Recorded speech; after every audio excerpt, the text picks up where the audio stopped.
go over our Yeah. intros again real quick and then move into the second one. So today I'm joined by Christopher, who is a composer, musician, YouTuber, can tell you what pitch you hear when you drop a brick kind of guy. So, and we are giving feedback on music. People have submitted their tracks. We're listening to and giving our impressions on the first roughly 30 seconds. Just what are we hearing in the production and the sample libraries and Reverb EQ? What are we hearing in motivic development and all those different things? We just listened to a little Nightmare music, which was an atonal piece inspired by Mozart, which was pretty cool. Awesome. So those of you on Twitter saw it already, I guess. And now we're going to move to our next piece. Before I do, if Chris, if you could just kind of go over your quick, let us know who you are and where people can find you, and then we'll get absolutely back into the music. Yeah, well, again, thanks for having me. And yeah, I'm basically a classically trained pianist. I started playing at 5, and I really started getting into songwriting and composition maybe during high school. So I went to like university for piano performance, but my heart was always in songwriting and orchestration. So I really started the YouTube channel at the end of 2017 to kind of share what I know and what my inspirations were. And it's just been a really fun journey ever since, being able to work with other people, musicians and YouTubers like Ryan and other people. It's been just a really fun journey, and hopefully today's live stream gives everyone some value here for everyone who submitted music or everyone who's watching afterwards. And I want to give you a little guide if you're curious on doing mock-ups, and if you want to have a super clear, like convincing orchestral sound. It's called the 10 steps to a clear orchestral sound. So it's kind of a guide that goes over 10 really fundamental concepts for the orchestra and some mixing stuff too, so that you can consider when you're working on your mock-ups, and that will kind of create a more realistic result. And I think it's really applicable to kind of what we're talking about today, because most likely it's these are mock-up stuff that you've done and using virtual instruments, which can be maybe unbalanced or not enough reverb or etc. So that should help you out. But again, yeah, thanks for having me, Ryan. I'm excited to continue checking stuff out. Yeah, thanks for being here. So check out the chat for that orchestral guide. I just want to give a shout out and thanks to Gavin for letting me know that the YouTube had disconnected because it was running at first when we started, and then it seemed to stop, and we were only on Twitter for a while. So we're back. So thank you for pointing us out. So we're going to grab a random number here, and we're going to listen to track 11, which we'll head over to the spreadsheet and take a look at. Track 11 is from Kevin, and hey Kevin, and it's The Cyclops. Thanks for everything all of you do. All right, that's comments on it. So we're just gonna say, what are we hearing when we listen to The Cyclops? I like that these have titles. They give us some expectations, and we kind of can get our hopes up for what's to come. All right, let's see. I'll stop around 30.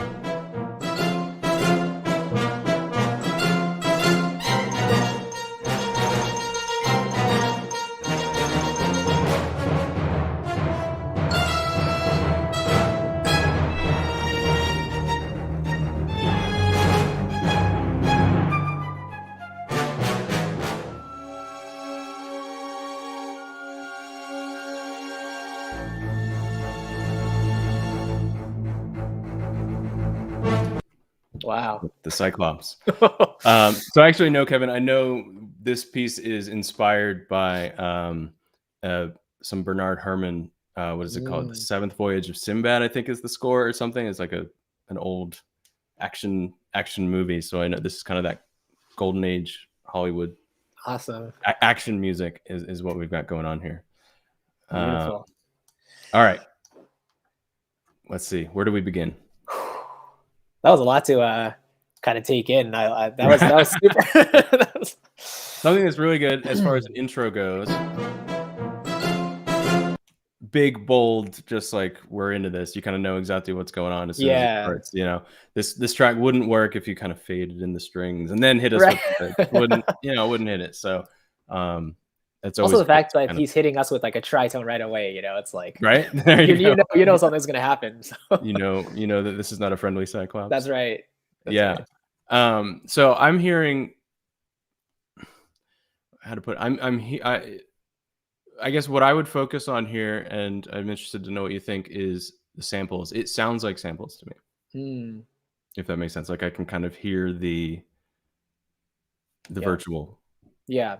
if What that would makes sense. you yeah, no, I'm curious, like what do you think is kind of the giveaway here? Because like for me, I think the first couple seconds, if I was just presented it, like I would say, yeah, it sounds, pretty good. And I think for me, the giveaway was when the strings kind of came in with their shorter notes, or it was like the marcatas or something, maybe in the 10-second or so mark. I'm not exactly sure where, but it sounded a little dry and like they sounded a little maybe a touch too loud to my ears and a slightly too dry in context with everything else. But that was just the first thing that kind of jumped out Yeah, at it me. was this. It was the strings for me as well. Let me find it. Right That there, yeah. I don't think it's. Yeah, it probably is. I think you're right. I think it is too dry. Is the attack a little bit too Right. sounds. That was the thing right away. As soon as the violins announced themselves, it was like. Yeah. Right, Find right, that right. again.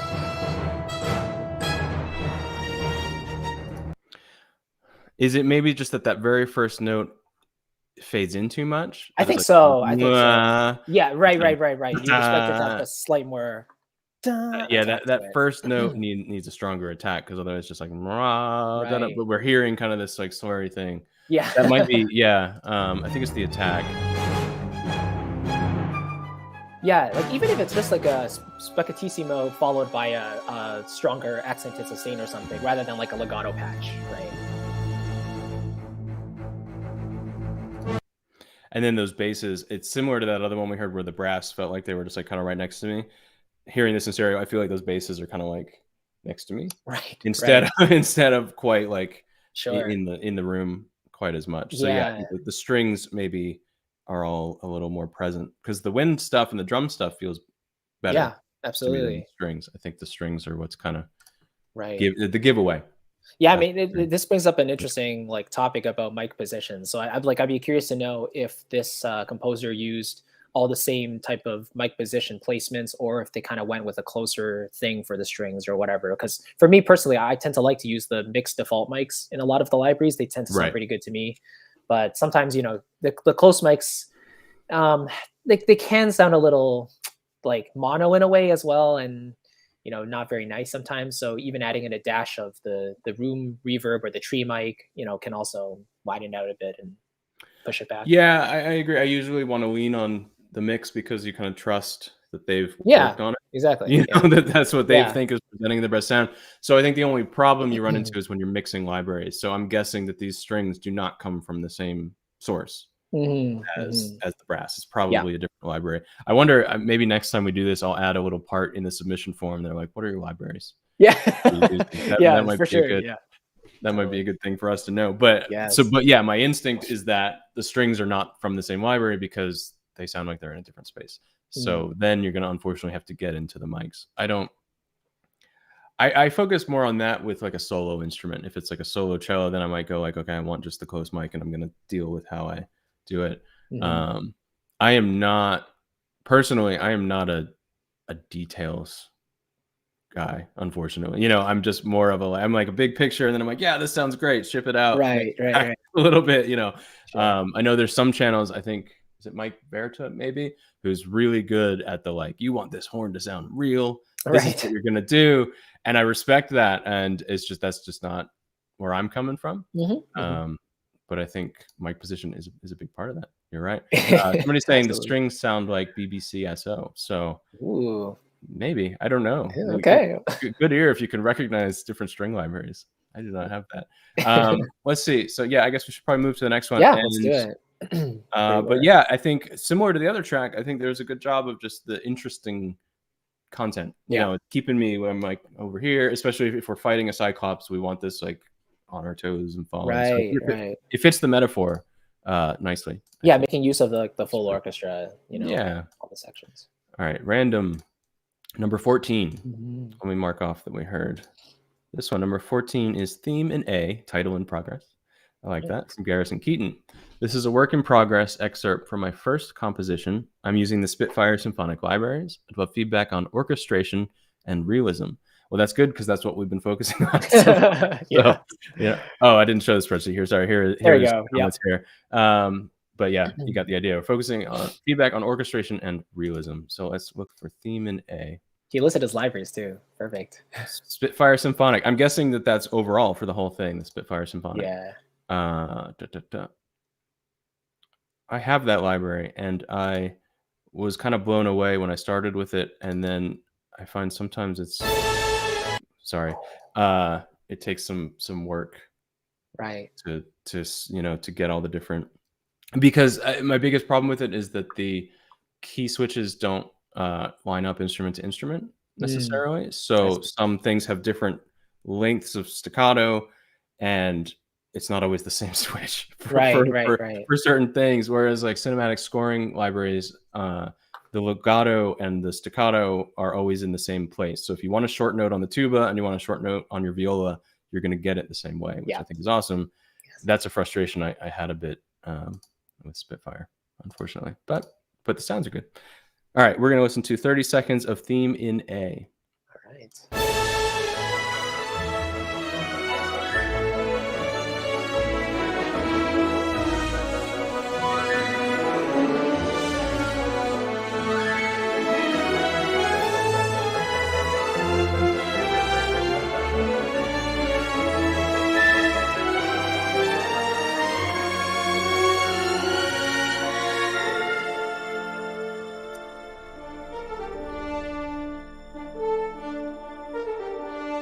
I'm going to let it run because we're almost there.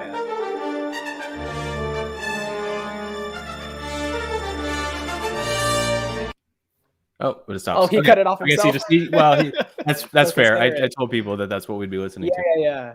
Nice. So I'm definitely hearing, Star Wars in there. I guess it was maybe, which is great.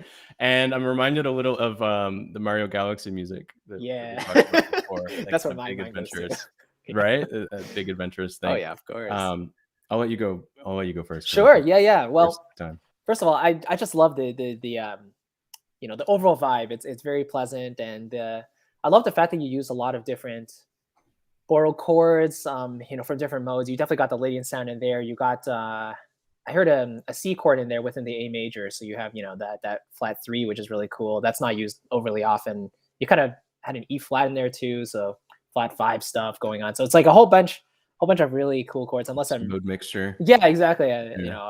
But yeah, just a really fun experience. I think maybe the woodwind runs could be a tad pulled back in the mix. Just they were a touch too loud for my taste, and maybe a couple dB, and then give them a dash of more reverb. I love Hollywood winds for this type of purpose, but if you want to play in your own runs, then yeah, just making sure they're not overly loud is really important, because you want those those main lead instruments that come out. And I think the other thing I was thinking was near the end, I wasn't actually expecting it to kind of go down in energy. I was expecting it to maintain. So when you kind of swelled back up at the end with the brass and all that, I was like, did you intend for the actual volume of everything to kind of go down and then rise back up? Because I think you could actually keep the volume maintained throughout, but just let the orchestration do the work of lowering the energy, But just a you felt like it was almost like the mix had been turned down? Yeah, I think it felt like maybe there was like a foundational string pad, or like a line that was even going down in volume, but the texture, the timbre kind of sounded similar. So it felt like maybe it was just like an overall volume decrease and then rise, but I could be totally wrong. So just curious. Right. I guess regarding the woodwinds, I think you have to appreciate how small they are at this volume. When you have your horn, your brass, and your strings just blaring, your winds they can't keep up quite the same way. So it would be, maybe you want to hear your run, you're going to mix them forward, but that's not something John Williams might do is add a glockenspiel with those things, with those little fill parts or something that will help it cut through, because on their own, I think what you're saying, they're kind of falling in the background. I've looked at some John Williams scores, and there's these like clarinet or flute arpeggio runs going on, and I see it on the paper, and I'm like, this, I could never have told you this was there. You can't hear it. Right. Trombones and and everything's just going. It's like, the clarinet just cannot compete. It's more like something you feel, right? Rather than explicitly something you feel. hear. Yeah. So those runs are almost more felt I guess, Right. than heard. For me, my very first impression was that I had started late. That I had come in when the track I had come in maybe 10 seconds or however much before the track had already got going. Like, I think it needs some sort of intro, I see. just Yeah. because the way it kind of throws into this big melody thing. Right. It I don't know. I don't know if saying I wasn't quite ready for it or something, but I think it just needs some sort of little fanfare. Dun, dun, dun, dun, dun, dun, ba-da-da-da. I don't know. Mm. It could be something simple, Yeah. um, but in a way, I guess it's like an establishing shot in like a sitcom. They show the outside of the house. You're like, oh, we're at the main character's house, and then we go into the Mm. scene. I Mm. feel like I could have used an establishing shot of Cool. just kind of like, the same way that Star Wars has that, when the title comes Dun. up, that huge thing and everybody Yeah. knows it, Right. um, and it's a big fanfare. I think the part of that is fanfare, I guess, is to announce, like, "Hey, everybody, check it out. This is coming." So when this started Yeah, that's the theme coming in right away, right? right You want away, the and intro, it yeah. reminds me, especially as a very, I don't know, lyrical, but kind of a more lyrical theme. It almost reminds me, if this is John Williams, this feels like a later theme for Mm. him too. That, like, if we're thinking of was it Flight to Neverland, that kind of more soaring string theme comes later, and in the Yeah. beginning is a little bit more of a motivic thing. Cool. I wonder if I could be sharing like YouTube listening to John Williams stuff. That's a different live stream. Yeah. I probably couldn't do that. But yeah, so yeah, I feel like I could use some sort of fanfare or some sort of just prepare me for this. And the reason this is different, we listened to the Cyclops and it didn't. It was just like you got punched in the face by a Cyclops. And so again, the metaphor is a bit different there. This is more of like we're going on an adventure. So it's like buckle up. Here we go. Yeah. I think. Do we have a second? Let's run that through one more time.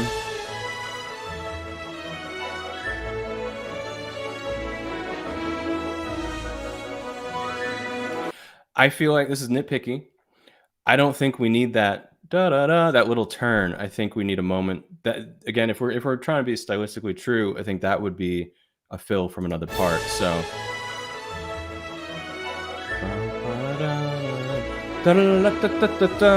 in another, let somebody else have like a fill there and let the phrase breathe. Because if you're singing this, you don't get a chance to breathe. You're just Right. like going, like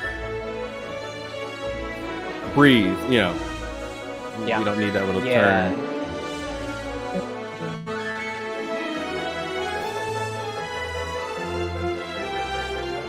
I do like the chord change to vary it up there.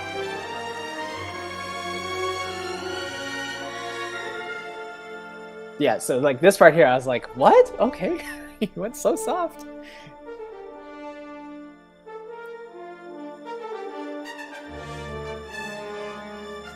It does get quieter. Yeah.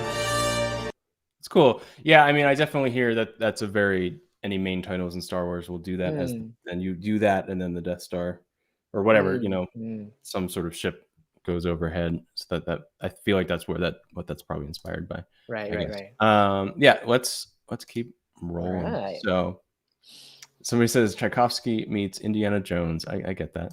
Ooh. Let's see. All right, so I just want to remind you guys, there's a link in the chat for the 10 steps to a clear orchestral sound. So if you want to check that out, please look in the chat and we'll put that in the description later. But for now, we're going to go to a random number generator.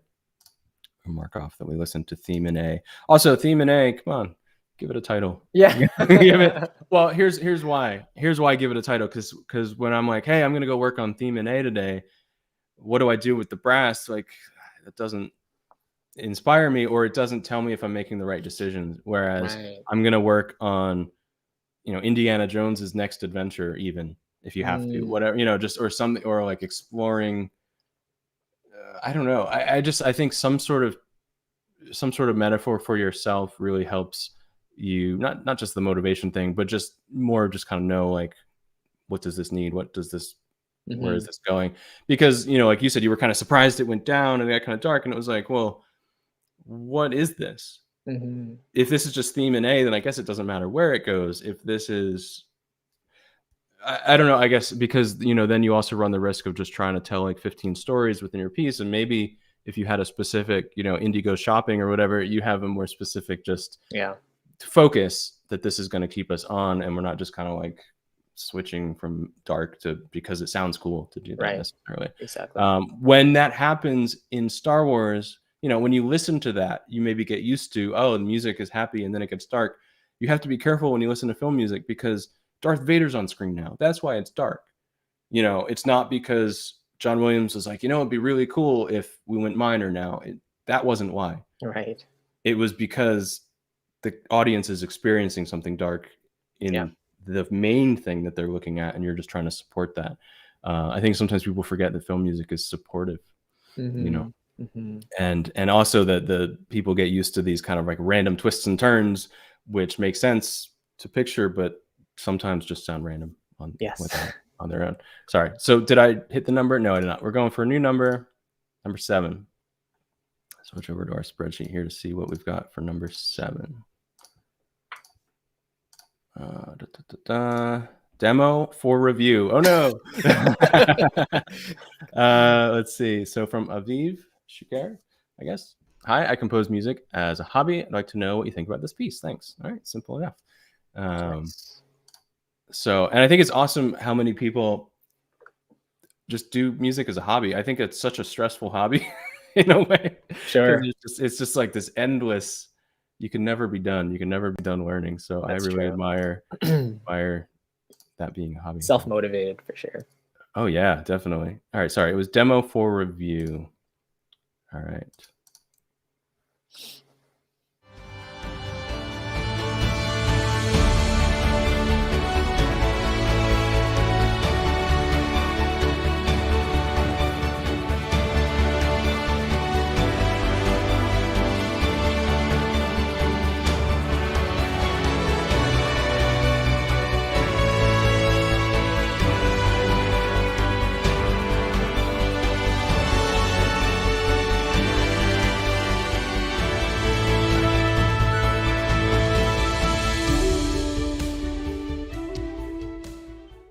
That's very pretty.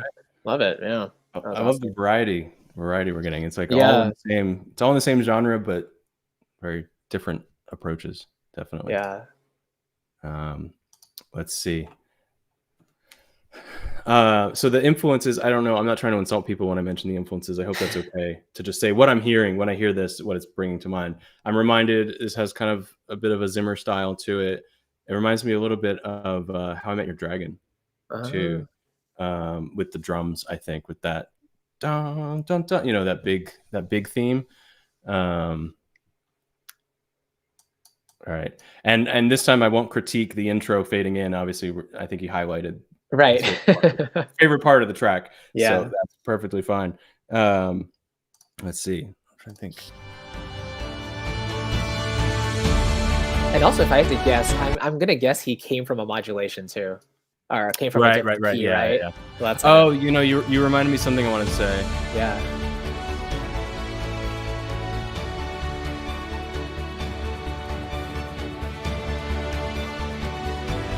Something's going on right there.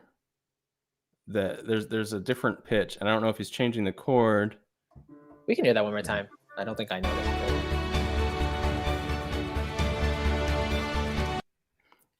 Are you hearing anything? I feel like I'm hearing.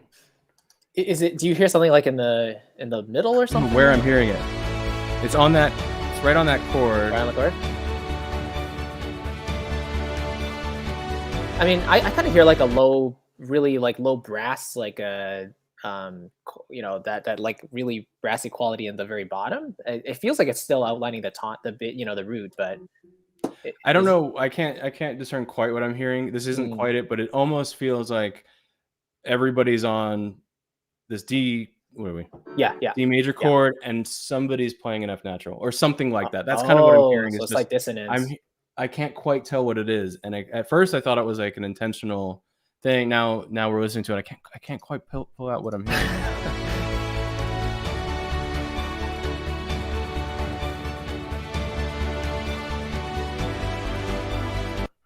That's interesting. Yeah, I don't really notice it. I don't know. Okay, maybe it's just me. I'm noticing it every time. I just can't pick out what. Yeah. No, totally. Interesting. All right, maybe I'm just crazy, and we'll let that run. So, all right, let me go back to. I mean, for me, it's giving me some like Thomas Ferguson vibes, humanity vibes. How do you feel about the mix, like with the strings? Yeah, like I really like it. I mean, for me, nothing is really popping out as distracting. If anything, my ear wants even more like presence in the melody, like a touch, not necessarily louder, but just slightly like fuller, more full body type of upfront tone in the brass, in the In that melody, main featured in the sound? main Yeah. theme for me. That's all. Yeah, but I wonder if just a couple more doublings, adding bassoons and clarinets or something, might give it a yeah, maybe. power or something. I kind of respect the restraint on those background string parts. I feel like my instinct would Yeah. be like, this part's so cool, I'm gonna bring it out, but he didn't. You know, it's Yeah. there, it's felt. Right, exactly. You don't really notice it.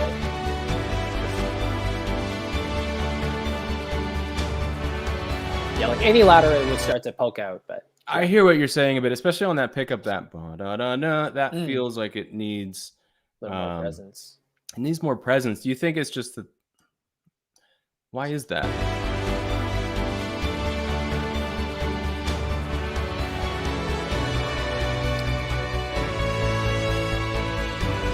It catches up.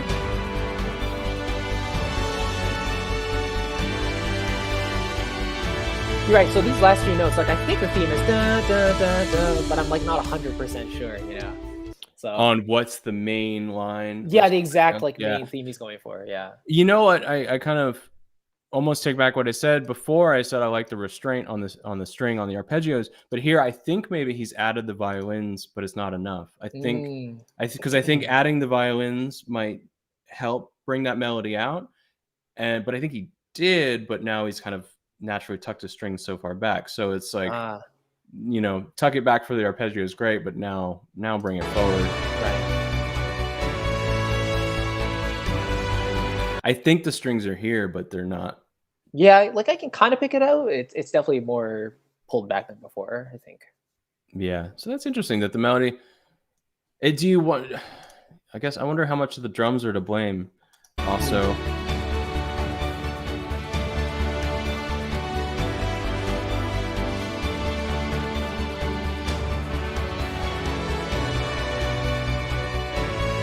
Do you think that those drums are taking up any of the focus or the?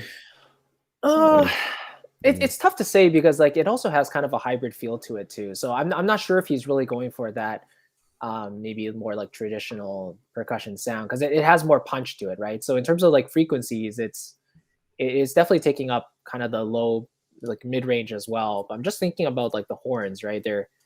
They're maybe taking up the spot just above that in terms of like EQ and frequency. Mhm. So it's possible they are clashing a little bit, but I would be curious even just to see what a couple, you know, dB more, you know, on the volume would sound like for the main melody. That's all For for, the a main couple of the line. notes. Yeah, it's just some automation probably. But And I also feel like maybe we're being nitpicky. Like I think it sounds good, and yeah. I think it's achieving the style, you know, that it's going for.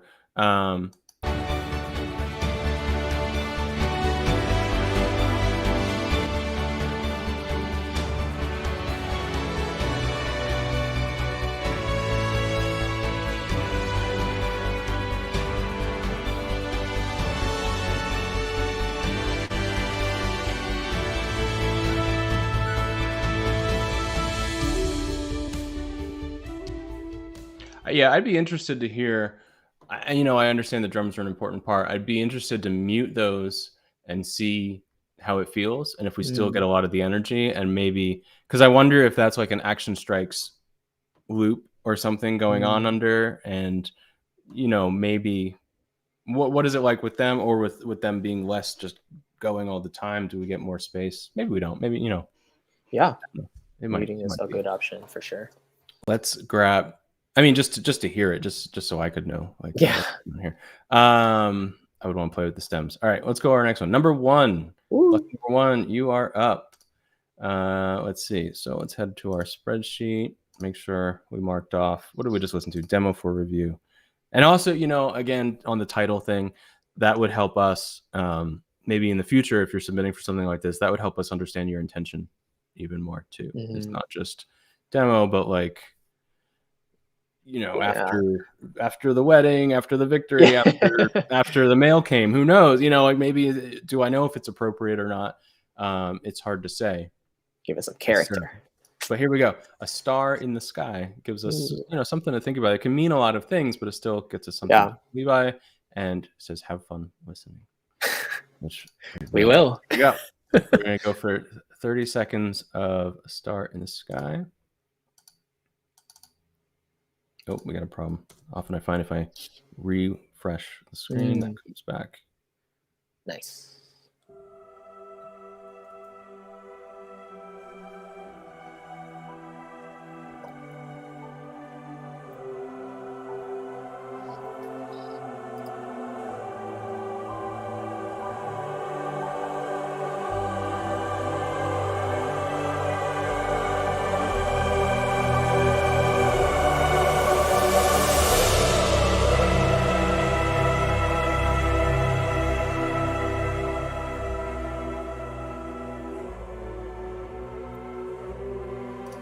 Cool. All right. Again, I love the variety we're getting. Yes. Really like. So yeah, this one kind of has that interesting hybrid approach, right? Like that lead, that feels like some sort of synth thing, right? It doesn't really feel like strings or something, but I mean, it could be also layered there too. But I think the one thing that I was hearing was the fact that I kind of had to keep turning up and down my volume. So that might be something to consider. Either do a little bit of compression on the overall track, or just you know, automate it so it's not peaking up super high and going down super low. Because I think it would sound really, really pretty if we were just able to hear everything at one consistent baseline volume, you know. Yeah, I think that was my main. Definitely my main comment was the volume. It felt like the master volume was getting turned up as it went. Right. I think you mentioned this on an earlier track when it was getting quieter, that it didn't feel like a natural, the timbre of the instruments getting quieter. It felt like more of just the mix getting quieter. Yeah. And I guess that depends on your samples, but it didn't feel like to me like the choir was singing louder, because that's a very different sound. It felt like they were still singing at the same level and just being pushed up. Right. And so I really, really liked when we hit that peak and it broke and it came back down. I thought that was really like a satisfying overall big, you know, kind of 30-second gesture of this big build and then kind of come back down. I thought was really nice. However, it didn't feel natural. The build didn't feel natural, I guess. You know, I think it was, like you said, a volume thing. And so part of it might be, you know, maybe you just don't have the right samples and you need different samples for that effect. But it also might be a little bit of trust that this is going to sound a little weird, but volume doesn't necessarily equal force. Meaning like you could have, I mean, I guess if you listen to any pop song that's like compressed to nothing, you can still have a whisper and like a shout, and you perceive those as different intentions, even though technically the volume is kind of coming through very similar. So I think if you let your samples play on their lower timbres and then use the mod wheel, use expression, whatever that library gives you to get bigger.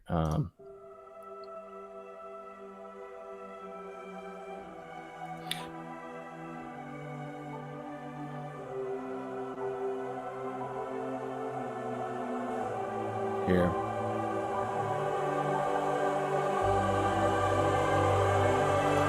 At this point, the choir is eating the whole room, and I know the strings are still there. Yeah. I can't hear it. So I think it's mostly the choir. I guess.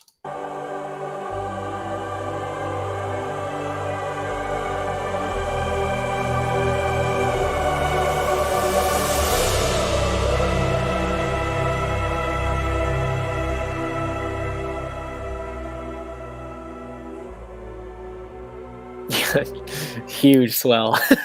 Huge swell. I really, Yeah. but I respect the patience for the Yeah. time to come back down. You know, there's like Yeah, some exactly. waiting, and there's a naturalness in the gesture and the breathing kind of, Yeah. which I think is really great. It's that quiet. It's like, especially here. It's like,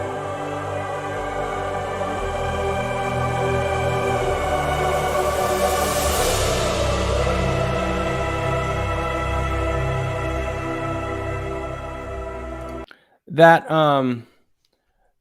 violin melody feels a little lonely to me too, in the Mm, sense of maybe it could use a little support. I wonder if at that point when it's bigger, if it was in octaves, right. something, you know, like an octave below to kind of Yeah, yeah, yeah. let it Yeah. speak, if that might help. Yeah. Or maybe even just like a woodwind even doubling it, either in unison or an octave below or above. But Because I guess the idea here is that also on this idea of like volume dynamics does not always just mean volume. So here you obviously wanted your melody in the first 10 seconds and the, you know, the preceding 10 seconds to be different in intensity. I think orchestration wise, you want to do more than just say up 3 dB louder. It's like, if you want more force, give it more force, give it the horns, yeah, give it the viola, you know, like write the dynamic changes, right. if that makes Yeah. sense. Even Yeah. thinking about it like literally from the perspective of the orchestra. Like if you were sitting in like if you're the conductor, right, and you're conducting the orchestra, you're not gonna I don't know. If it's not like you're in the control room, like, and you can just push up the fader. Like, you literally have to say, "Horns, come on, come up a little bit more," or I want to add, these woodwinds more. Just Right. they're natural. Their timbres want to change, and everything will just come up naturally. But the overall baseline volume should kind of remain similar Yeah, in like kind of your general. experience. So it's like you said, we were kind of riding the volume on Hmm. our end a little bit. And I took like an advanced conducting class, and the only thing I remember from it is the teacher telling me maybe conducting is not your thing. I Oh, just was, Brian. Oh, I think, I don't know, maybe it's just that's like funny. my ADD or something, that I'm Yeah, like paying too much attention on these guys over here. Oh shit, I forgot about that's the hilarious. trombones, or I don't know. Like Yeah, it's, yeah, yeah. I don't know. Are Love it. you a conductor? I've never taken a conducting class. Like, I I wish I could honestly, and it looks really cool when people do it, but Yeah. I just haven't done it ever. So Right. Right. Yeah. I conduct to a click track. You know, there you like go. That's all you everybody need. is just like, you know, we got this. That's Um, great. nice. All But right, yeah, that's very a good one. cool. All right. I hope we're getting through enough of these. I feel like we might be more restrained on time than the number of tracks, as far as we were trying to kind of discern that a little bit. But let's see. Random number. You ready for another one? Let's do it. Number 3. I can't believe we haven't gotten the same number twice yet. I thought it was a system in the AI that doesn't let it repeat it twice. So Right? that's cool. All right. Let's see. Number 3. I don't speak French, but Aube Mystique, perhaps There we Aube, go. Aube Mystique, from Adrien Ravel. Good name to have if you're writing Yes. in French. And French. Yeah. first work done in any sequencer. So we're gonna be Cool. harsh. We're gonna just rip it apart. That's No, right. we'll see. No, that's an interesting comment. First work done in any sequencer. So, did this one have a score? Unfortunately, no, it did not. Some people, like the Nightmare music that we've heard so far, submitted a score, and just the way the streaming software works, I can't be showing the score and sharing the sound. And it's just like a whole thing. So unfortunately, thank you for submitting your scores, for those of you who did. It's just that this is such a complex stream, we're not really able to make that happen. But let's check it out.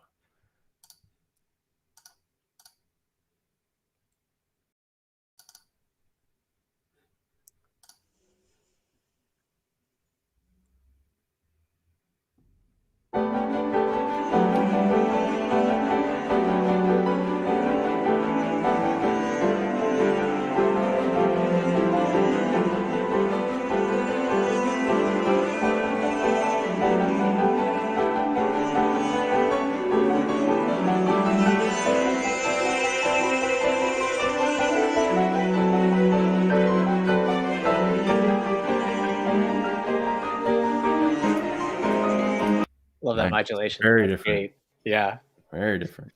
Wow. This is Very some chamber cool. music. Yeah. We'll get something different. At first, I was like, is the sound working? I didn't know. Yeah, I know. I know. We got it. Well, It's that's French. Sorry, I first said Mystical Dawn. Is what yeah. No, that's really beautiful. And cool. I guess for me, like it just yeah, it gives me those vibes of maybe just traveling to I don't know Paris or something, and just walking, looking at the sun, and just like oh, such a nice day. And I think the one thing I'm curious about is the processing on the cello, or even if it's just the natural raw sound of the sample, but there's some kind of like buzziness or some sort of distortion happening on it that it's kind of a little distracting to me. And then the other thing I'm just curious about is the decision behind heading the piano more right and the cello more left. And totally it could be just be because you want more space for them to sit apart. But I don't know. I think if it was me and I was doing this type of mix, I might probably just have the piano kind of up the front in the center first, and then when the cello comes in, I can just tuck it behind and then let the cello come up front a little bit more to show that okay, maybe if it was a live stage, then you have the piano playing there, but then the cello's kind of sitting slightly in front or maybe just off to the side so that they're collaborating together rather than literally the cello being over here and then the piano being over here type of thing. Just too artificially wide. Yeah, a little bit. Yeah. I mean, something you said, it reminds me of another track we heard earlier. You said like start with the piano and tuck it back, and I think that would really help because there's a lot going on. Like the Mhm. texture in the piano is very busy, and so I could use that same establishing shot of kind of put me in this space, let me know this is the vibe we're going for, and then Mm, when the cello comes in, it's like the star has entered and now yeah, has his exactly. solo.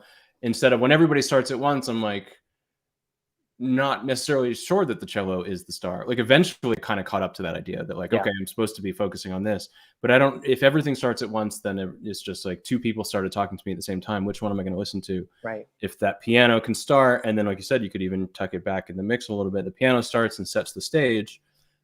Then I have a moment to be like, oh, okay, oh, here's this new guy, the cello. Mhm. Um, it's the same way. The reason a fugue works so well is the staggered entrances.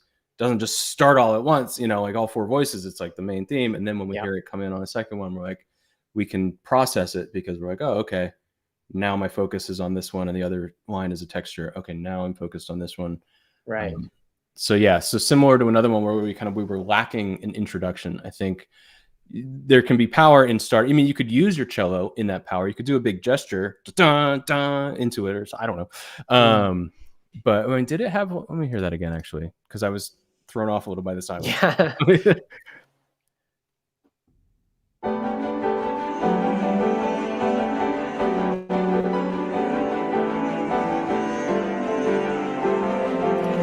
I wish I had at least two more bars of that. Just Mm.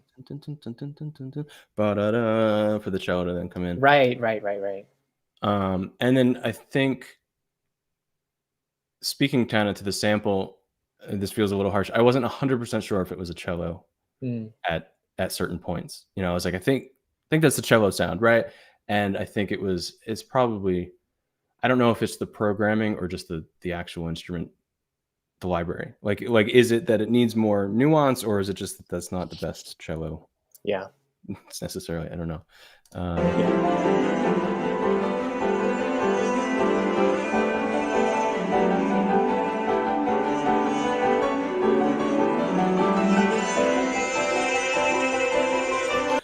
I think part of the problem with the mix, and probably the reason the solution was to spread them out, is because both parts are so busy Mhm, mhm. that there's so much activity in that piano part, and there's so much activity going on in that cello part that Yeah, um yeah, in a way it does get harder that they're separated, actually, because then I'm right. kind of pulling both sides. But I can see how that might have been to try to solve that this Exactly. they're Yeah, on top of each other so much. yeah. um I wonder if when the cello is speaking, if that piano part could simmer down just so slightly, and then in the breaths climb bigger. I don't know if that would mess up the whole texture or not, but Mm, mm. um Yeah. if that makes sense. I don't know. It's interesting. Yeah, I feel like because the chords in the piano feel like they're, kind of, above the octave above middle C or so, but maybe even just taking away one or two of the notes and all of those repeated chords might help it loosen up just the texture a little bit. It feels like most of the chords are, either closed inversions or even root position with a, like it's a slash chord maybe. But and the cello sample itself, it feels like there's almost a cloudy reverb around it at the same time, right? And so that's taking up a lot of the overall frequency space. So maybe you found that was fighting with the piano, and then that maybe that was the decision to pen the way you did. But yeah, maybe just revisit the cello itself and see if you could either find a sample that's a little more just clear and a little drier, maybe, or just process it less if you apply processing to it. I really like that piano texture, though. Yeah, it's pretty. The vibe it's creating, I think, is really Yeah, nice. it is. Yeah, like this is a very different thing, but I'm just thinking of there was a track I was watching the score reduction of from Solo, and this, John Williams has just these such busy accompaniment parts, these like running lines. Yeah. And whenever the melody was going, those running lines were just in kind of like a middle C octave above register. And then anytime there was a breath, then it would be the higher octave as well. Right. But it wasn't the whole time. It was like still the gesture, the movement was still there, but it wasn't like, it was just like here. And then when there was a second, even just for 2 beats, then it would be up higher so you could hear it, and then it would come back down. So you can carve around the line. Cool. I think for sure that's a cool track. All right. Awesome. Shall we? Let's do it. Yeah. Random. I know I said we didn't get a repeat. Now we're going to get a repeat. Number 14. We got a repeat. Did we do 14 already? I think we did. Yeah. We did. Yeah. Okay. So let's try again. Number 6. We get number 6. We did number 6. That was demo. We did. Okay. Right. 4. 4 is new. All right. Woo! Number 4 is Big Diamond from Jake. The first piece of music I ever wrote. Whoa. What is it? The melody and some of the embellishments are improvised. So I wonder, why do you think wrote is in quotation marks? I think that's funny. Just this idea, I guess they're more of a or maybe he's maybe he's not feeling confident about being a composer. Right. I don't know. But I apologize. I want to move into this one. I want to just say there's a comment from Gavin that said the solo cello sound might be from the Tina Guo artist series. I don't know that library. Do you? I don't know the artist series itself. Yeah. I would hesitate to say it's the actual legato cello itself, because we all know that sound pretty well. But it's very possible that like it might be from that series. But or maybe it's using a legato sound in a part that's not really a legato part. It's such a busy part that it wasn't able to speak. All right. Right. I don't know. Interesting. Man, I don't know how you guys. I don't have an ear for sample libraries like that. I just don't. Some are super recognizable. Yeah, I don't spend enough time in them. All right, so we're gonna check out Big Diamond. All right. Let's see, we got the right page here.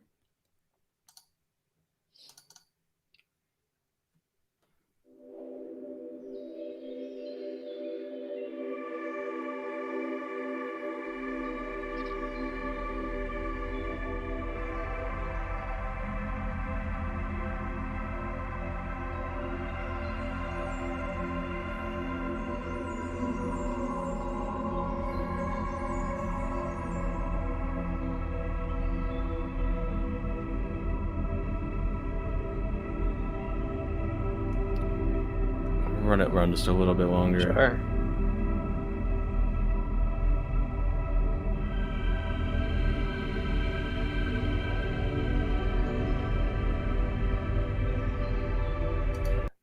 All right, and this is so different that everything else. Do you mind if I just kind of like skip ahead to Please, go for it. I want to know where are we going? Not what I was expecting. Okay.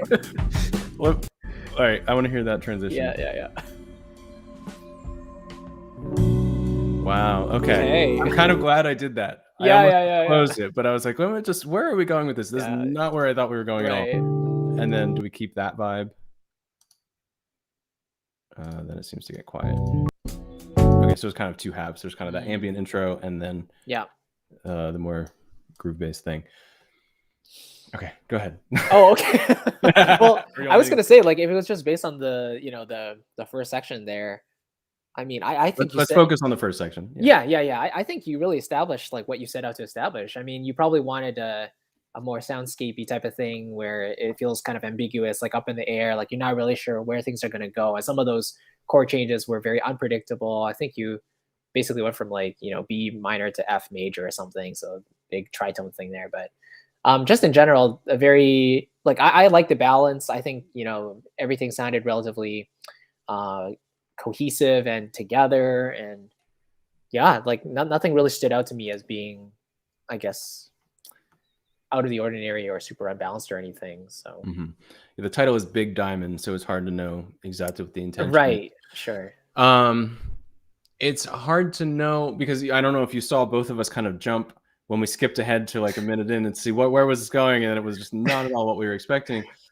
And it's hard to know if that was the purpose or if you were trying to establish. I I don't know. I wonder if there's a bit of too much of a difference in style. Um, but I guess it depends on where this is going. If this is going on your personal album, then I guess do whatever you want. Yeah. I guess if you're sending this to a music library, they're not going to be able to use this Mm, really because it just doesn't fit. They're going to have different set of tags for the first minute than for the next two, and it won't. Anyone who searches for those tags like electric piano and listens to the first 5 seconds is be like, this isn't just not what I was looking for. right. So it's hard to say. So I guess from an artistic perspective, like I said, do whatever you want. But from a commercial perspective, which unfortunately I have, I'm like, I don't know. And the solution to that might be, can you introduce some of these sounds a little earlier? I hear the pad a little bit there, I guess. Right. We got this like Rhodes thing and we got that electric bass. Maybe that bass could be a little more present, or Mm, we have a chord. If you just like rolled a chord with that electric piano, right. I think that it's also the might. fact that he has these birds chirping and all that. So it kind of feels like Mhm. it's some sort of like nature doc. And then Definitely. when the piano stuff comes in, it's like, wait, now we're in a studio? Oh, okay. Yeah. Right. Yeah, we get kind of like thrown. So I think to me that would be my solution would be like to just a gentle rolled Yeah, chord yeah. into use the same chord that you have going on here and let that come in. I had one other. I don't know exactly the timestamp, so I'm gonna let it run.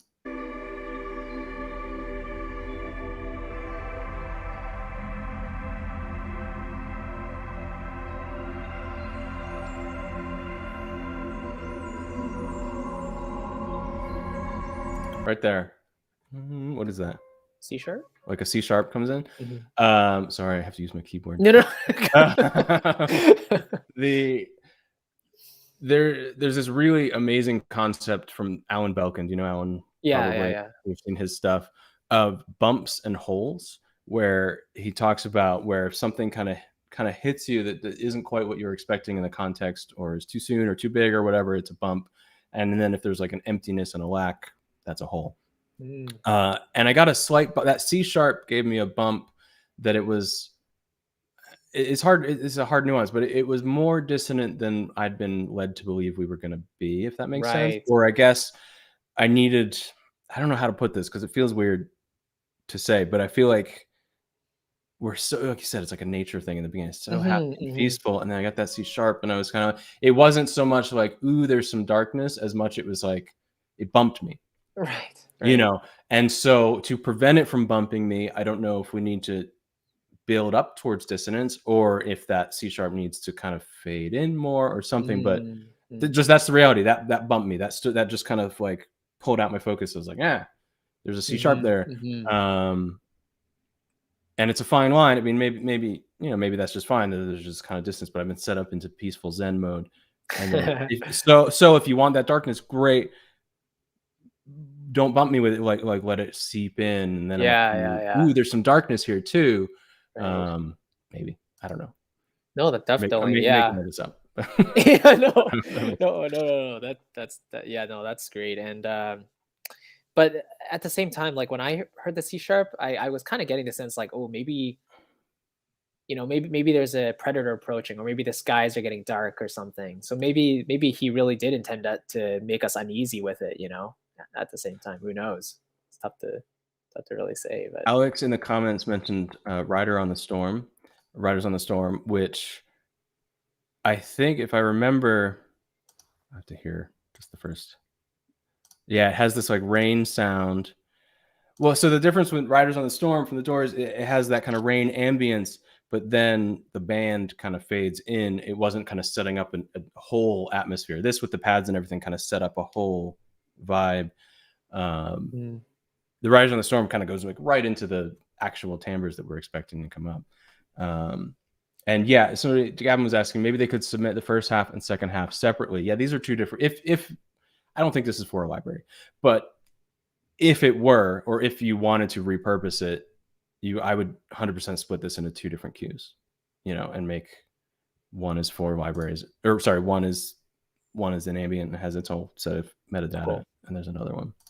Do you do any library music? I don't. Well, I have a couple tracks submitted to one, but I haven't really written specifically for a library yet. So that's my bread and butter. It's really good to know. Yeah. Yeah. That's good. All right. Let's see. Are we ready to keep going? Yes. All right. Definitely. How are we doing? How many have we gotten through here? Quite a few, right? All right. We're going to grab our random number generator. We'll see what we get. Number 11. We have not done number 11 yet. Okay. Awesome.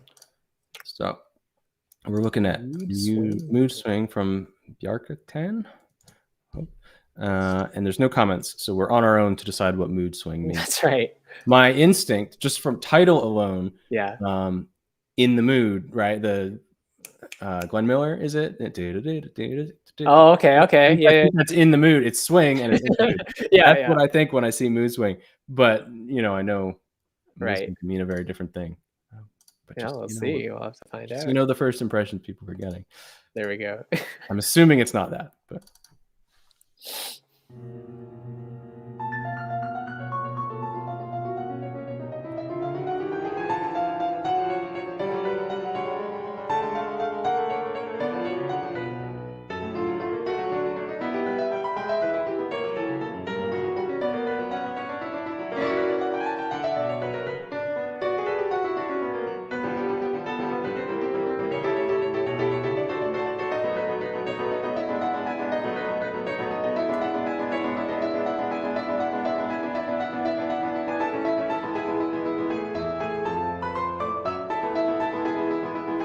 For a natural point to break. Yeah.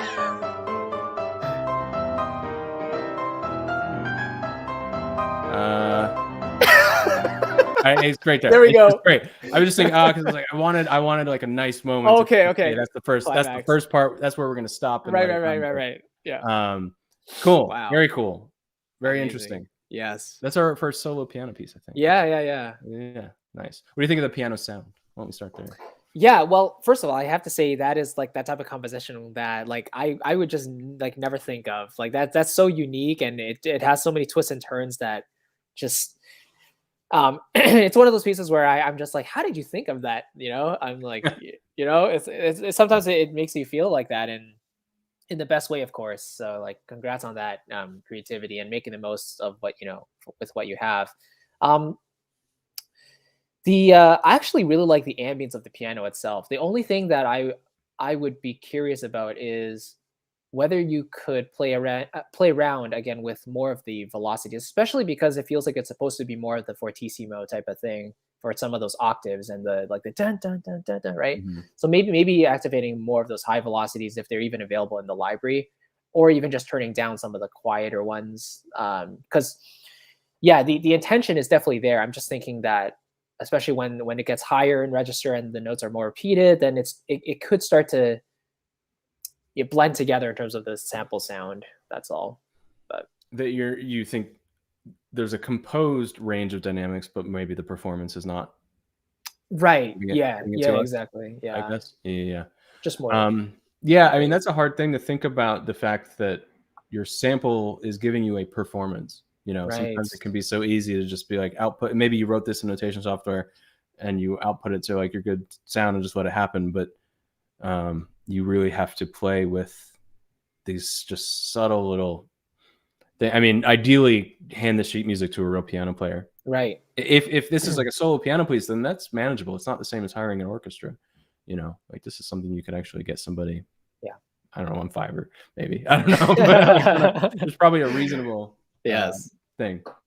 So I want to speak to that comment of me looking for a nice point to kind of break. So we had like a first part to listen to. And I'm going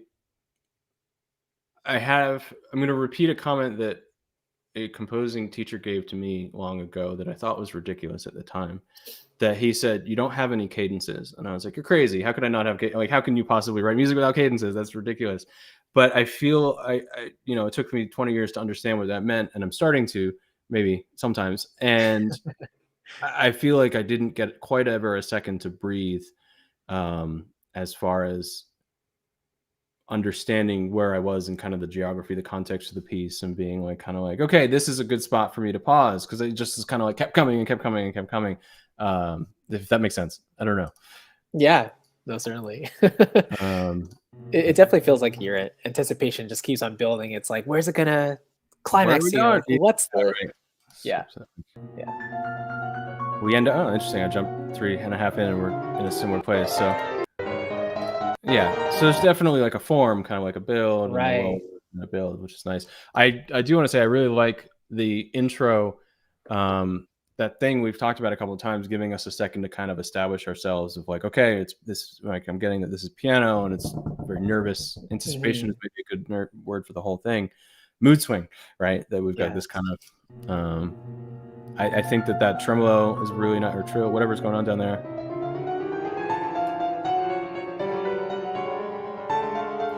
I think you could do a little more to mark. It feels to me like the melody starts. Let's find it.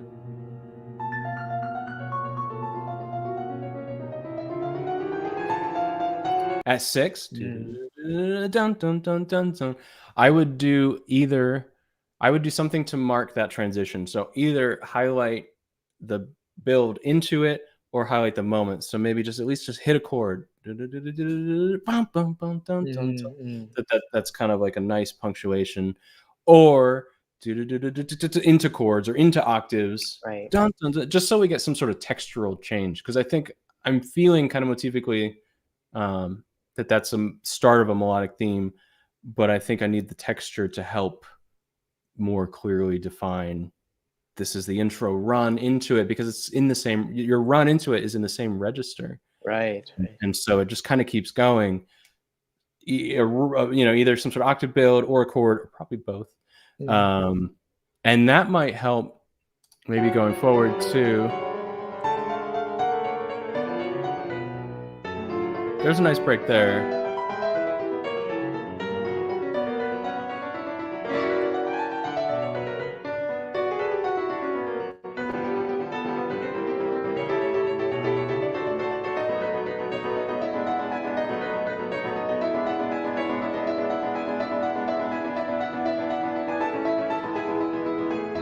So that's what I mean, that kind of breathlessness that here, I'm like, it's like building and building and building. It doesn't release. Yeah. It's just, yeah, all right. Yeah. And then it's like,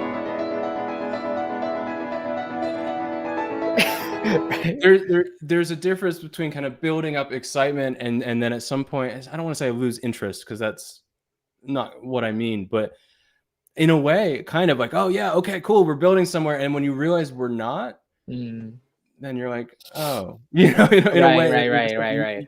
You're no longer, it's not that you can't build anticipation forever. Right. Or at least it like pulls you along even further. So your suspension is just like, you're just held, your anticipation is just held that even like that much longer. And it is right. Yeah. So I don't know. I think some sort of release would be good. A little sooner. Cause I got to a point where I was like, this might just keep going forever. And so I'm no longer right. I'm no longer excited to expect something. I guess because music is so much about setting up expectations and either delivering on them or deceiving them. Yes. And this is setting up this expectation. I'm like, oh, we're going somewhere. And then at some point I start to not expect some right. That I'm like, okay, we're just gonna run with this, right? Which is exciting. It's cool. It's a Yeah. balance. It's a tricky balance. All right. I enjoy that. Again, Yes. I Same love here. the variety. What are we looking for? My random number generator. Yes. Number 10. Did we do number 10? We already did. That was the Cyclops. Okay. Okay. Number 5. Call from Mars. Music Okay. from Earth to Earth from Matteo Bossi, I think. All right, let's head to the spreadsheet. This is an interesting one. This music will be sent to the planet Mars by the European ESA mission ExoMars in 2022-23.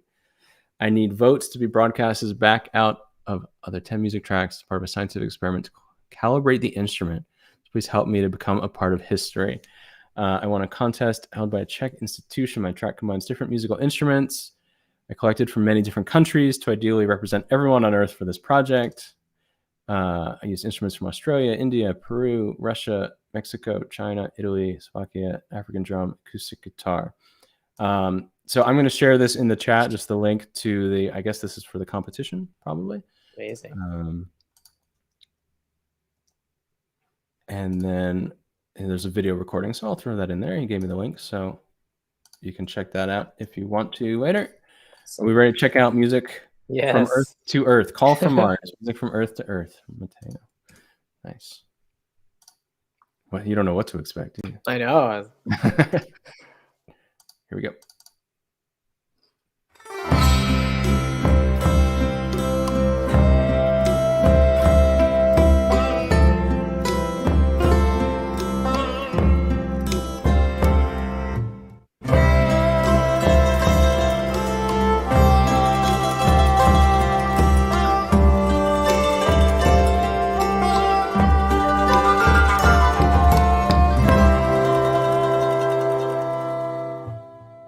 Oh, wow.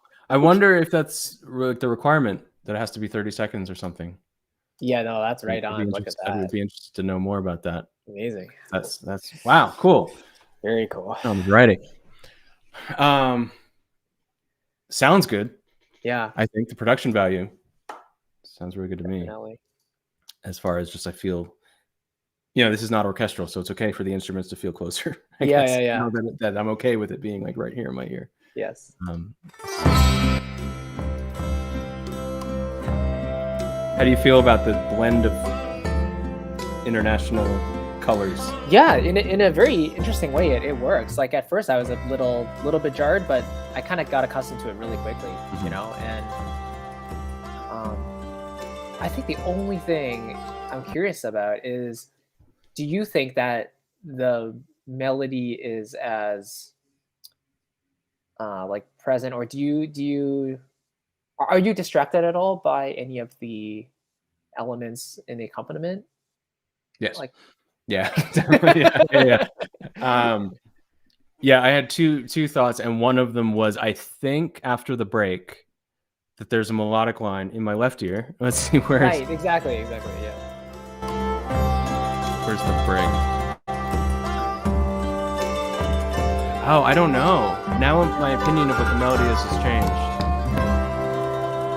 I think it's the thing on the left, like that, that thing.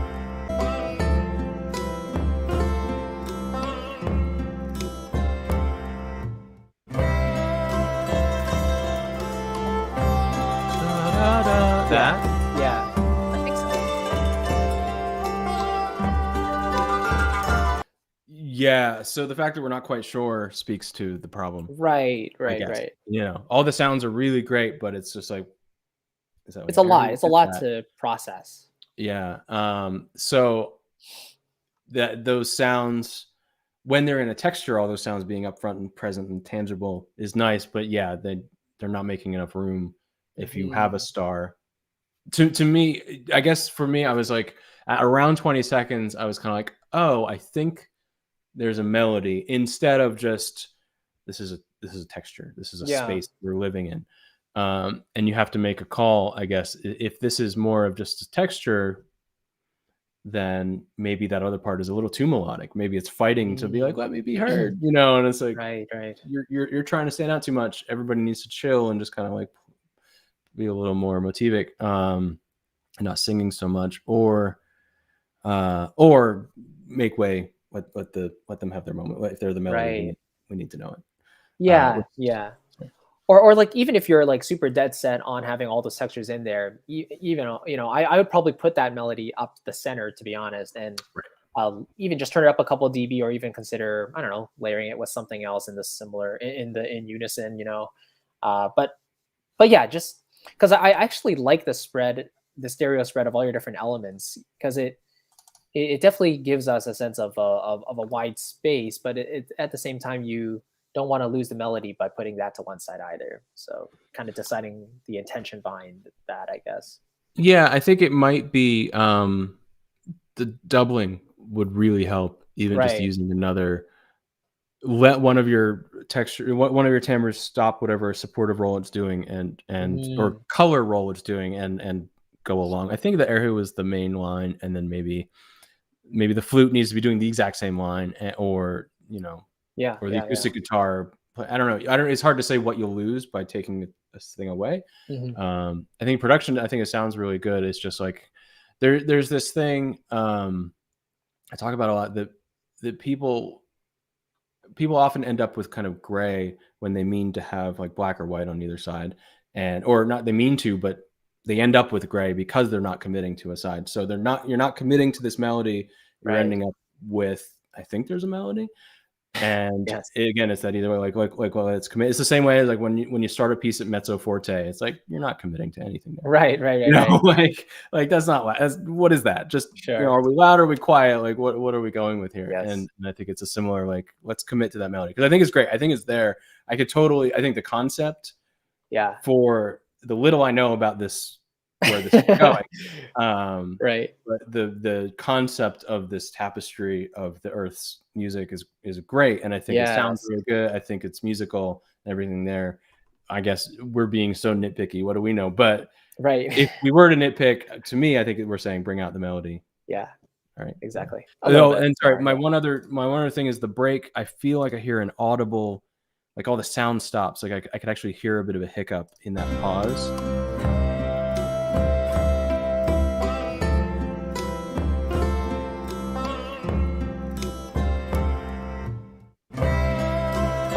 Right before it comes Hmm. back in, there's like a little click, and it feels like Mm. I'm hearing the audio edit.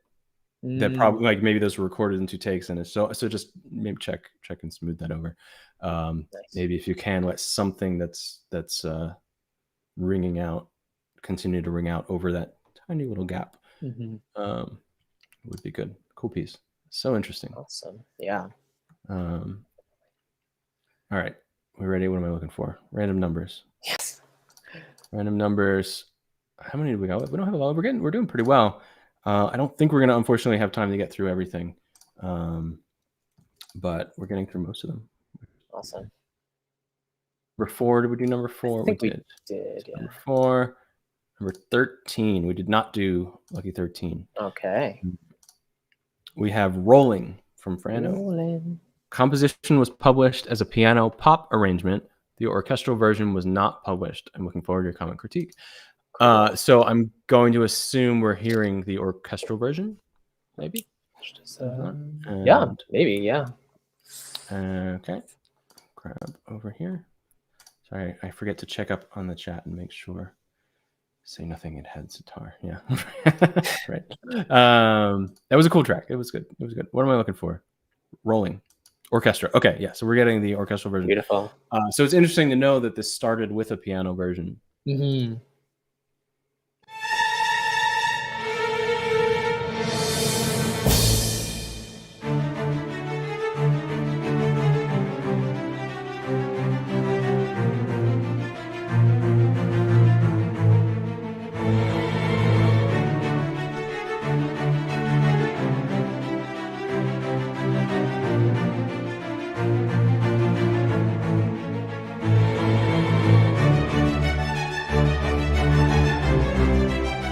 I'll go to the end of the phrase. Sure.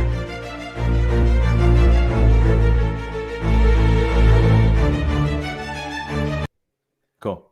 Okay. Nice. Very neat. So my first question is this the orchestral version or is this the strings version? Is there anything else there besides strings? Mm. Yeah. I think I might have heard the Well, I heard some trills, but I forgot if they were woodwind or. Oh, there's a drum. Strings, but okay, there's cymbals as well. Maybe we can see like just really quickly further in the piece if there's any other Sure, like, instruments. yeah, good call. There they come. Okay. They're on. So we spent so much time, like we listened to 40 seconds where we didn't get any of these other colors. You have these colors available to you. Use them for accents. Use them for those trills or runs. Like if you want this big thing in the beginning, you have all these resources to make a big swell. You know, more than just that drum. You could have, you know, horns doing a trill or something. Yes. And when you have these section breaks, you could even just having the trombones go bump on a chord. Right. Similar to what we said before about that, you know, helping mark your sections. You know, these are simple little things you could do, I think. Yeah, absolutely. All right. Why don't we have a let's have maybe just like one more quick listen to the first few seconds. Just curious.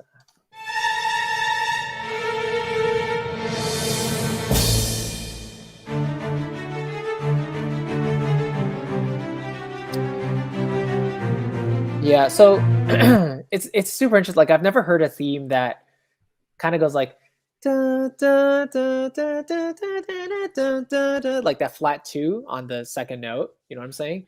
That was super interesting. That has a certain sense of dissonance, and I couldn't pick out what it was at first. So I thought maybe that like the harmony had some weird note in it, but now I realized like especially when you went higher, it became a little clear.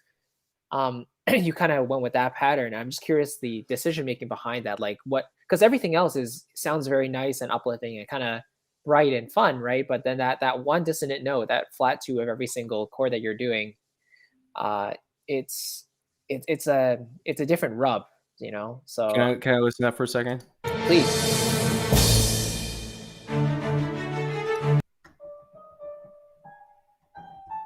Yeah. Is there like an E flat there? Yeah, exactly. Da, da, da, da, da, da, da, da, da, da, da, da, da, da, da. So it goes. So to me, I'm speaking that when the second time through, I think it was, we get maybe the third time through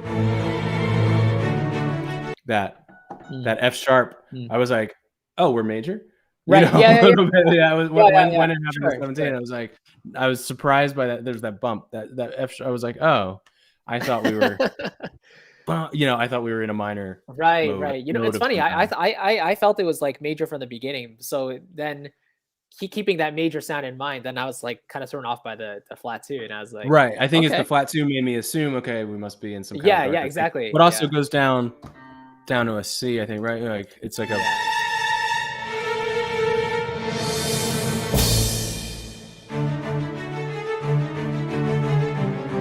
Yeah.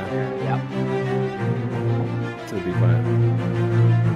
That was why I was hearing. That's fair. Yeah.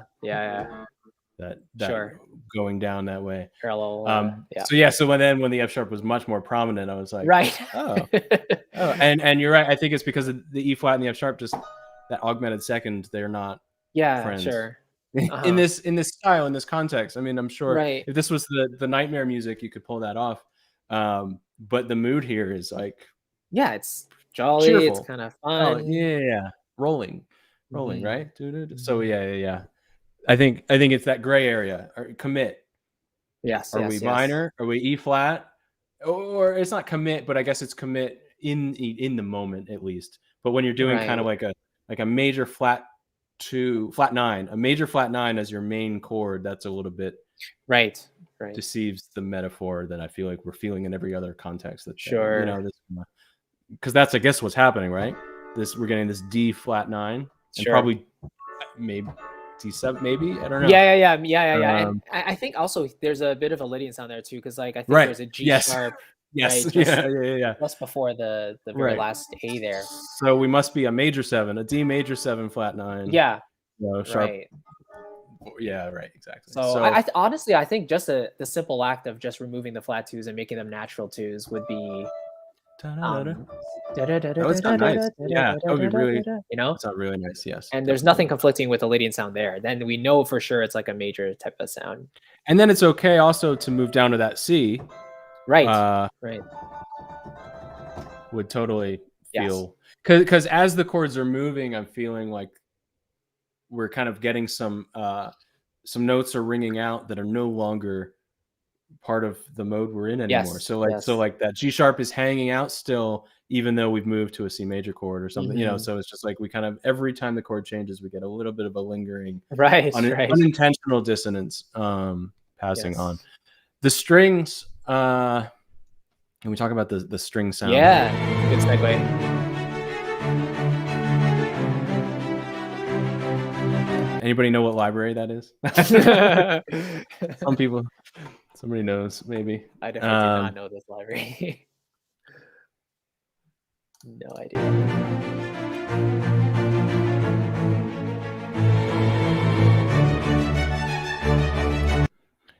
I guess I don't know exactly what to say about the strings. I want to, sorry, just because I'm thinking of it, I want to actually say to the looping quality of it that, Mm, you know, when I pause when it was on its at least fourth time through, mhm. and so I was ready. That's the hole when we talked about bumps and holes. In this case, it's a hole of like, okay, I'm ready for something, something more than just an octave higher or something, but like, you know, Right. for the music to kind of take me. So I think you're always safe to repeat something once. Always, just always, you know, you can, the whole exposition of a sonata, play it again. Right. Sometimes you can get away with repeating a second time. That's it. Yeah. You know, like you get three, and then we need to move on to a B section or Right. two. Right. Like, you know, um, Totally. usually you get two, right? I think, you know, or you're just like, More or you get one, less. Yeah. and then it's like, okay, let's go. Right. Just because of time, I want to move on. I think there's some interesting stuff in there, but I think Hmm. we talked about it a bunch. So Absolutely. let's see, maybe we'll do two more. Sure. Sounds good. Feel Yeah. good? All Totally. right. Let's jump to our random number thing. Did we do 10 yet? We did. Did we do 12 yet? We did. Did we do? This is a very efficient system, everybody. Number 2. All right, we've not done number 2. Okay. Excellent. So Akigami. Gavin's here with us in the chat. Kevin Lieber. Yes. Akigami is, what does that mean? Like fall? I feel like the part of that is like fall paper, like origami, but Oh. Aki is Oh fall. yeah. Yeah. Yeah. I wonder what Yeah. that word means, if it's a word. Maybe it's a hot spring somewhere. I don't know. Maybe you can tell us in the chat, what does Akigami mean? Yes. Yeah, somebody pointed out, Gavin pointed out similar chords to Link's House in the Zelda games from that other one we were listening to. Oh, cool. All right. Are we on our spreadsheet? Yes. I have a piano sketch with another section. Figured I'd just submit this since you're focusing on openings. Very well. Happy to get the word out about this on my channel. Thank you very much. So yes, we're focused on openings. So I appreciate that you made sure that that was what you were focusing on too. Awesome. Can you imagine how long this would have been if we had gone through the entire piece of all of these? Oh yeah. It would have been epic. I mean, maybe next time we could do conclusions. Although that's hard without knowing the whole context. That's hard, but that's true. That's true. but there's something Or there. like just mid sections. Right. Fall spirit. Oh, Kami God. Right. Fall spirit. That makes more sense than like, yeah. That's cool. The Akigami, fall spirit. Kami, like kamikaze. Let's see. Okay, Akigami.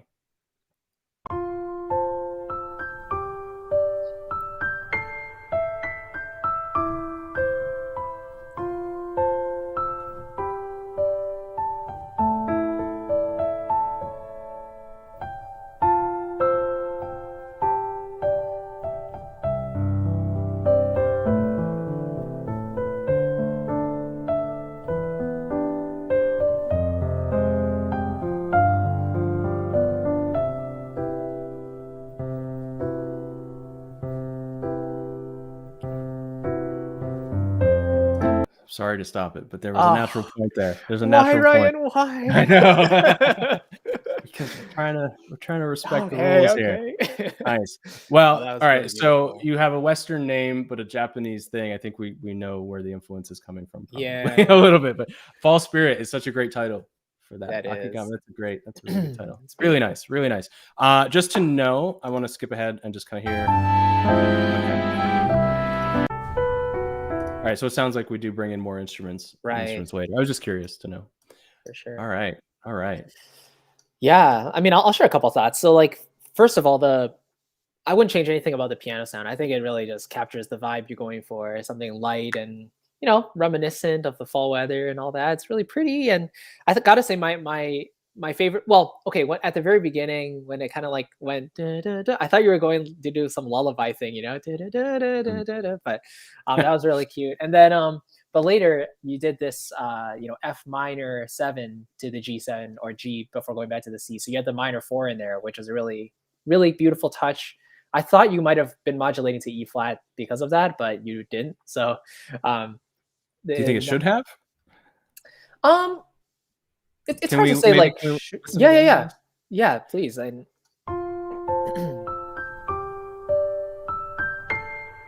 hear it. Right?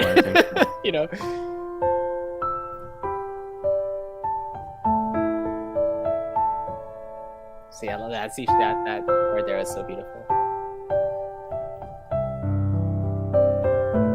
What do you think? I find this interesting, and I don't mean with no opinion on either way. What do you think about the way he brings in that left hand part kind of mid phrase? Like, if to me this feels like breath, then we're starting a new phrase.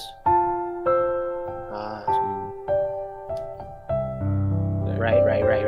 Nice. I like that. Yeah, I don't have a problem with it at all. I think it just adds a really nice depth of color. This right there, that's the minor 7. That's the Joey Saishi chord right there. That feels to me like such a, fair enough, yeah. Which is great. I mean, I love it. It's not a negative at all. This feels really good. You know what else I think is really good is, some of the other ones we commented, there's been some good moments of patience, and I think this has that. But that break right there before the next section is a chance. I think some of these we've heard people are kind of rushing to get to their next thing, and then so at the end of this phrase, let me find it again. Sorry.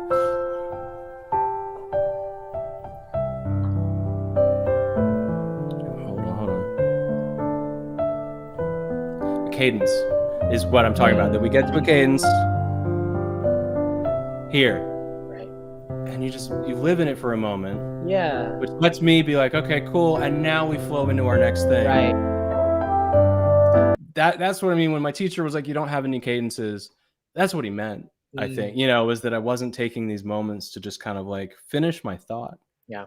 I guess the same way if you're writing words, you want to end a paragraph with something that makes sense instead of just writing a single long paragraph that runs on forever. Right. And I feel like some of these felt a little more of like a run-on sentence, and this is like there's an actual punctuation mark. Sure. So it's really nice. Just noticed that Gavin also said he modulates later to E flat, so that's great. Right. Really embrace that change there. Beautiful. Right. Yeah, nailed it. Yeah, you can hear these things. It's great. Yeah. It's interesting. Somebody's talking about development. Alex was saying it's a lot of development later. Oh, I think, did you say this is only the first part of the track? Because there's so much in those first 30 seconds. This feels like it has to be at least 3, 4, 5, 6 minutes. We need more. Or this is the first theme in a film, and we're going to hear it develop as it goes. Because it seems like there's a lot there. I really like it. I don't really have much. Yeah, exactly. No, it's really pretty. Sound is good too. Reverb and all the whole good piano sound. If you can. I'm curious. What library is this, Gavin? Please let us know. Just we're on like a 10-second delay, so he'll answer us in 10 seconds. Yeah, no, totally. Yeah.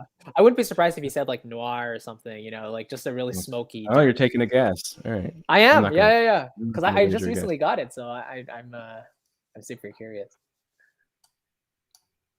But Is it coming?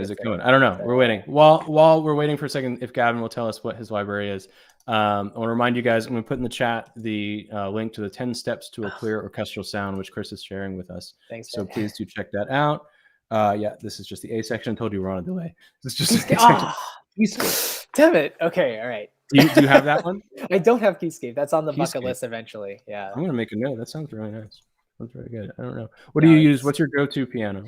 My go-to is a Synth piano. It's been for, 3 years at this point. Synth Samples piano library, and I don't use much else. Like they recently updated their piano in blue, which is pretty, and I just got noir. I might use that a little bit more, but I like Synth piano. Very bright and neutral sound as well.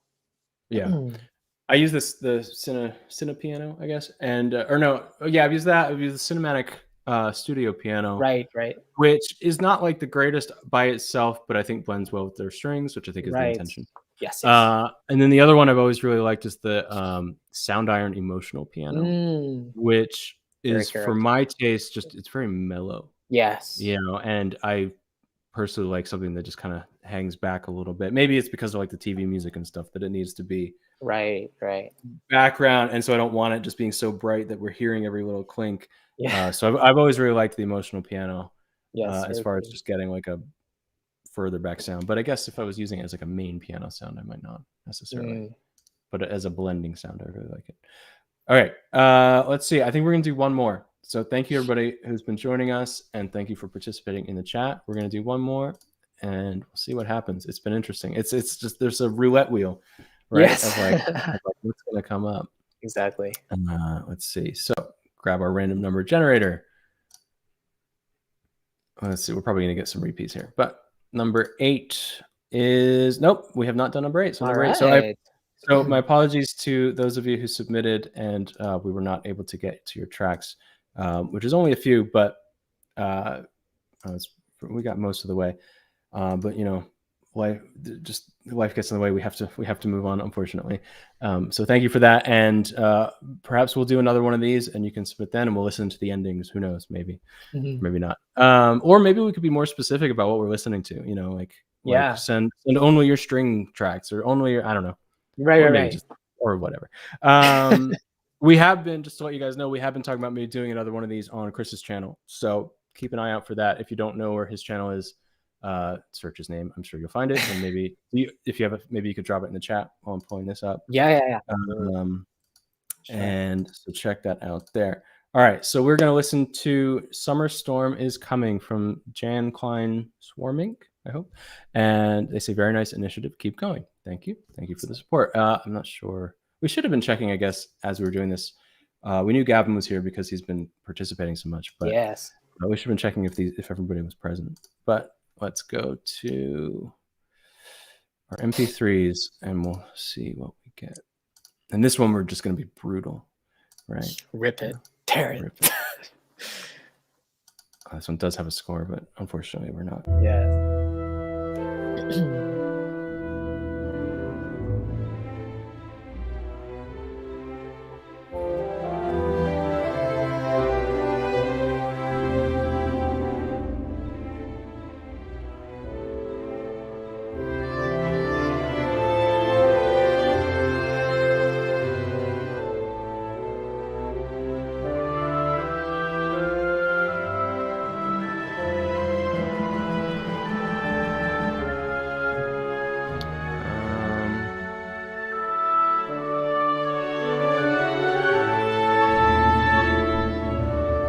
Okay, we'll go that far, I guess. And just to see where we end up. Do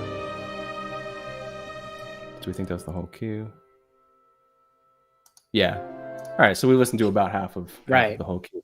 Awesome. A lot of air, which I think is really nice. Yes. People are afraid. I had a poll that said, "What's the hardest section to write for?" And people, majority said woodwinds. So respect for using your woodwinds. Right? Yes. Absolutely. Definitely. Alex, say one more, and you get 15. All right. Do you have time for another one after this? Yeah, Alex we can do one more. And we have his track. Did we do? All right, Alejandro. I don't know if you're here as well, but yeah, Alex, we'll get to you. We'll get to you next. All right, we have time. All right, so my apologies. Let's get back to the one we're listening to now, though. All right, so yeah, I like that they're using woodwinds. What do you think? Yeah, I mean, I think this is one of those cases where there's a really kind of nice theme happening in the top, like a standard passage happening, and then there's a really nice support on the bottom, and there's there's a bit of a gap to me in kind of the middle. Like I know there's some instruments there in the middle kind of filling it up, but at the same time it feels like there could be an additional element in kind of the mid-range to just balance it out a little bit more. That pitch register? I think so. So yeah, there's no strings there in the middle. Just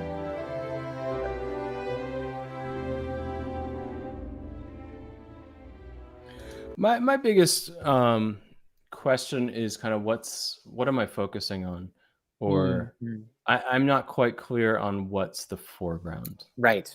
I guess. Yeah. And like, is there a line? Is this a little more textural? And again, to that idea of gray, if this was more textural, lean into that. Like have a little more, like let your winds be a little more active, or like I think that it's not. I think that there's a featured line, but it's not 100% clear. That's what I'm trying to figure out as well.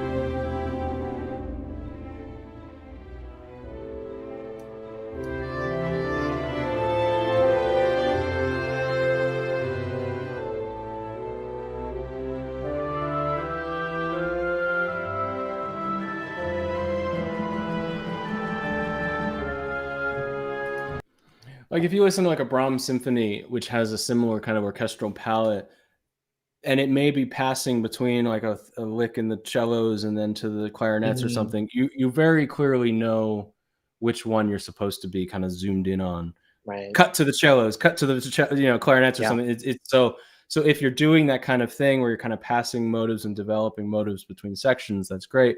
But then it's like, I guess you can't have everybody playing all the time then, because then it's like, which one am I supposed to be hearing? So if it's the cellos, let's hear the cellos. If it's the winds, let's hear the winds. If that makes sense. No, totally. Yeah. I think that's maybe what I was trying to vocalize, is that there's a sense of and it's not necessarily a bad thing, but a sense of like uneasiness, because it's like we're trying to figure out like what is the foreground, what is the featured element, and you know, your chords kind of continue up, and then the woodwinds kind of come in a little bit later with kind of a lick there, but then there's only like a drum on the bottom, maybe, and then there's the kind of the string stuff in the middle enhancing it. But there's like slight holes here and there in the frequency register that my ears are kind of asking to be filled up, and so maybe that could just be a couple of instruments here and there that you know, just balance it out occasionally when those gaps come. But I guess getting clear on what the actual presentation of the lead thing is, right? Like that violin line, I'm not quite clear. Is that like it comes in on its own, so da da da, but not only does it say da da da da da, but then it moves. So if it was just da da da da da da da da da da da, if it was a repeating pattern, I'd be like, okay, this is going to be a supporting part. Right. Something's going to come up on this, but it starts moving. So at first I'm like, oh, supporting part, but it's going somewhere. So I need to keep listening to this. So it must be like keeping my attention. But if that's keeping my attention and then something else comes in, I'm like, wait, is that what's supposed to be on my attention? Exactly. Yeah.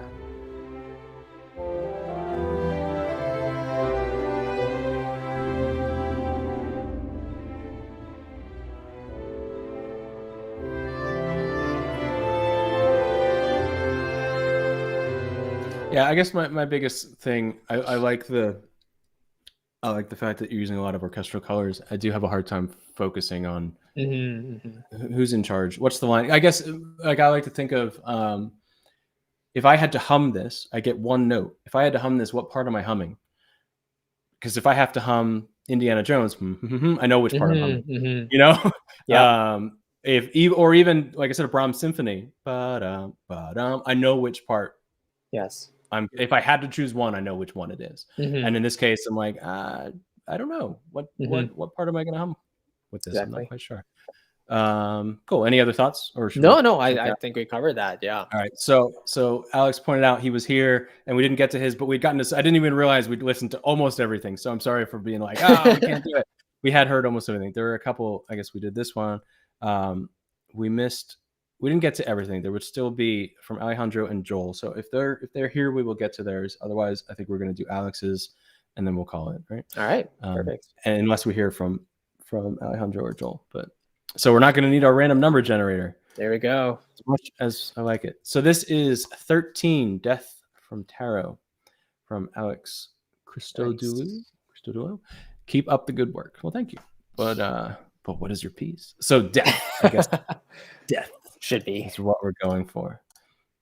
And we're going to end on a high note with death. Right? So high, yeah. Right.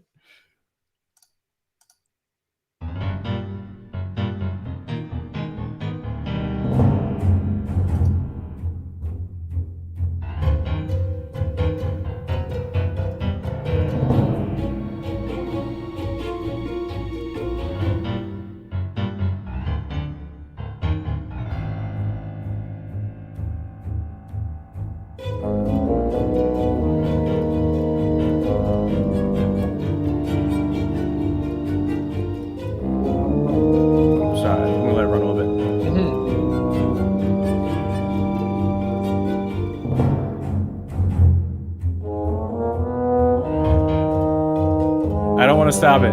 I'm gonna stop it just because we have to. But I don't want to, which is a great sign. And the first thing I want to point out is that both of us were sitting here nodding our heads. Yeah, that was a groove. That was good. That was really great. cool. Really cool. Oh man, there's a lot to say.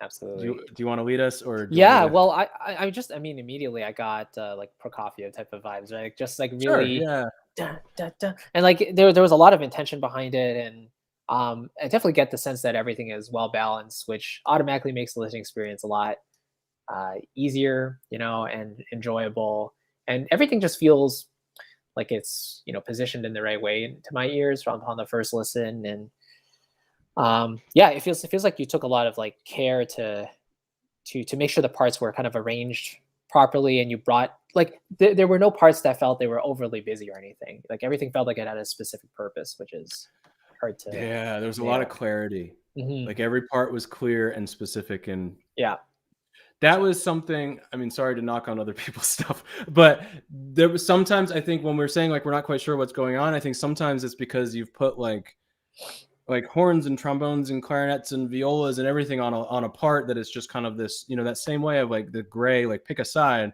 Here the timbres are so crisp, like I can hear that certain sound. One thing I want to point out is that I was worried this is going to be like a big, heavy, slow thing, death. I was like, oh no, we're going to end on this like thing. And it's not. It's very exciting and interesting, but it still fits that metaphor. Yeah. Like to me now, I realize this is more of like death, the guy in the robe, more right. Like someone dancing around, like more than like the sorrow of So this worked out. Yeah. Oh, it's really cool. There was also a moment where I was like, yes, there's a breath. All right, I'm going to start from the beginning. Yeah, go for it.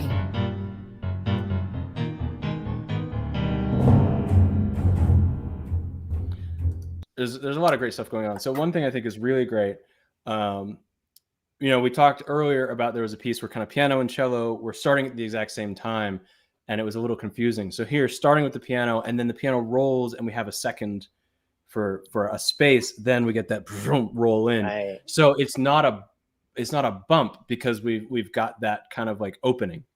They're taking their moment to come in instead of just like kind of sitting on something like, well, where did that guy come from? It's more of like, I'm seeing my shot and I'm coming in for it. I think it's really nice. For sure.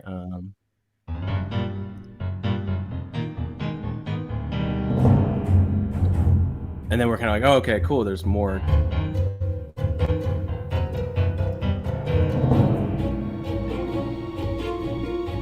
High strings is really nice. There's another thing that's really nice too. I don't really have much critical to say. The one thing I think I'm just going to point out some things I really like.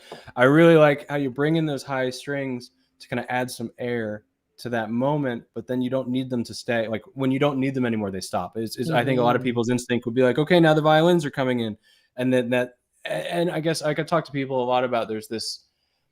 I think because of DAWs and just because of software, and also because a lot of us, myself included, came from like a rock background. Like I played guitar in bands and stuff. So there's this instinct to just add layers, that you lay down that piano groove, and then you would put the drums underneath it and keep them going. And then you would put the high strings on top. And, it's just like the layers are layers. And this is showing that, this is not the layers approach. This is like orchestrating each intentional moment and each gesture. So let me find that part again with the high strings.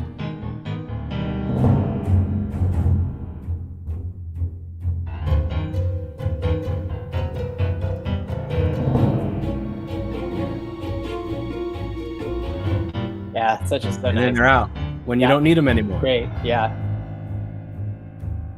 I really like this. This is really cool. Oh, that was what I wanted to point out. That breath. So cadence. When I say I talked about like railing on cadences. When I say cadence, I don't mean that you have to go like 4, 5, 1.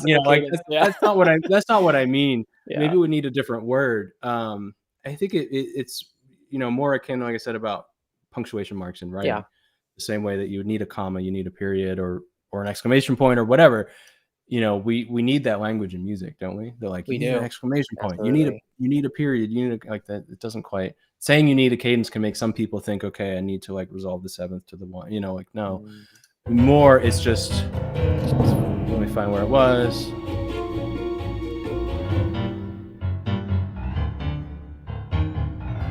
This. It's that chance to breathe and that chance to process. Like, you've heard this, Alex, you've heard this 1,600 times as you're going over it, but your audience, and I'm saying this as you know this, but your audience is hearing it for the first time. So they need to process. They need to think about what just happened. And then again, set the stage that if something's new is going to happen, like, give me a second before you do it. I mean, if you watch a movie, you know, you expect, this is a rant, but one of my problems with, I don't know, so this will make some people upset, with Attack of the Clones, I think. Is that Revenge of the Sith, episode 3. One of my problems with that movie was that it felt like it was just jumping into the middles of scenes, just because it was trying to fit so much in. And it was like, oh, the twins are being born, but no, we're over here now. Like, and it was just like, there wasn't this kind of like building of scenes to me as much. Right. So you need that, like, kind of like let the emotion that we were on kind of simmer before, if we're going to cut to something else, go. Good point. Yeah. It's a cool track. I like it. Awesome. It's the cool death I'd like to have. Did you write? Did you compose your own funeral music? Is that what this is? Oh, Death, that's great. Oh, super sea monkey. I see you there. Like creepy Jack skeleton. Love it. All right. Yeah. Wonderful. Cool. I'm glad we're ending on that one. That's a cool track. Yeah, absolutely. That was fun. So thank you, everybody who's been here. This has been enjoyable. Oh, we went to 1 o'clock. Wow, we ended like right. Yeah, it was like literally. Look at that. We're running a little Perfect.